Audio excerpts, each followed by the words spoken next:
For almost 2 years, Jay-Z said nothing, while the whole world was screaming about Kendrick versus Drake, while diss tracks were dropping every other week, while federal lawsuits were being filed and dismissed, while Grammy statues were being handed out and a Super Bowl halftime show was rewriting history.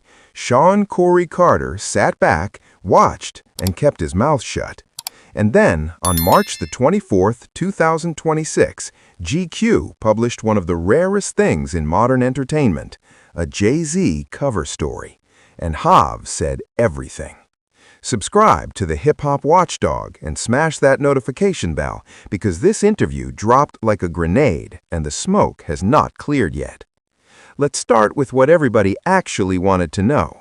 Did Jay-Z give Kendrick Lamar the Super Bowl halftime show as a deliberate shot at Drake? Because that is what the internet has been screaming since September 2024 when the announcement dropped. Drake's supporters, Drake himself through his legal filings, and half of social media all pointed fingers at Roc Nation, Jay-Z's company that oversees Super Bowl halftime talent, and said this was a coordinated conspiracy to finish Drake off culturally after Kendrick already finished him musically. Jay-Z's response to that theory was absolutely priceless. He said flat out, "I chose the guy that was having a monster year. I think it was the right choice. What do I care about them two guys battling? What's that got to do with me? Have at it. They drag everybody in it, like everyone's part of this conspiracy to undermine Drake, I guess. But it's like, what the fuck? I'm fucking Jay-Z, all due respect to him. I'm fucking Hav, respectfully. It doesn't make any sense." He didn't just dismiss the conspiracy, he laughed at it. He reminded everyone in the room that he is one of the most powerful figures in the history of recorded music, and the idea that he is running schemes against a rapper from Toronto is genuinely beneath him. But then came the part that Drake is really not going to enjoy. Because after Jay cleared himself of the conspiracy charge, he turned around and essentially told the world that the whole beef made him uncomfortable, not because it was too mean to Drake, but because of what it revealed about the culture. He said, "We love the excitement and I love the sparring, but in this day and age, there's so much negative stuff that comes with it that you almost wish it didn't happen. Now people that like Kendrick hate Drake no matter what he makes. It's like an attack on his character. I don't know if I love that." Now read that carefully. Jay-Z is not saying Kendrick went too far. He is not defending Drake.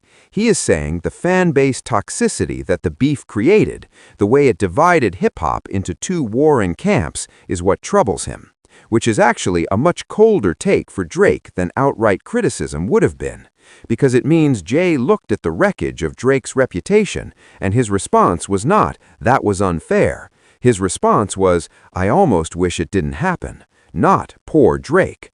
Almost wish it didn't happen. That is the level of sympathy Drake is receiving from one of his closest industry peers. And then Jay said something that hit even harder. He talked about hip-hop's 4 pillars, breakdancing, graffiti, DJing, and battling, and said that 3 of those pillars have already faded from the culture.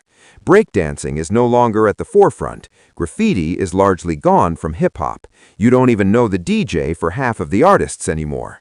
And the last pillar is battling. He said, "I don't know if battling needs to be part of the culture anymore." Coming from a man who battled Nas in one of the most savage exchanges in rap history, a man who literally has a song called Super Ugly that he publicly apologized for, that statement carries an enormous amount of weight. He is not saying battles are wrong. He is saying the world has changed enough that he genuinely questions whether the culture can handle them anymore. And he was honest enough to acknowledge the hypocrisy. "I realize it's a bit hypocritical because of how many battles I've been in, and given the nature of Super Ugly. It takes growth to arrive at this place, because I've done the bullshit too." Now here is the part that does not get enough attention. Jay-Z was asked directly about the halftime show performance itself, about Kendrick's bold decision to play songs from his surprise album, GNX, in front of 130 million people who had never heard them. And Jay's verdict was glowing. He said the artistic choice to play the new album was brave in front of that big of an audience, because even if 10 million people know some of these songs, there's 120 million people that are like, what is he doing? As an artist, to stand up there and do it and complete your vision, I had to tip my hat. I had high respect for him already, but even more, my respect was like, he's really about what he says he's about. Jay-Z tipping his hat publicly in GQ about Kendrick Lamar's artistic integrity, while Drake is in a federal appeals court trying to argue that Not Like Us defamed him.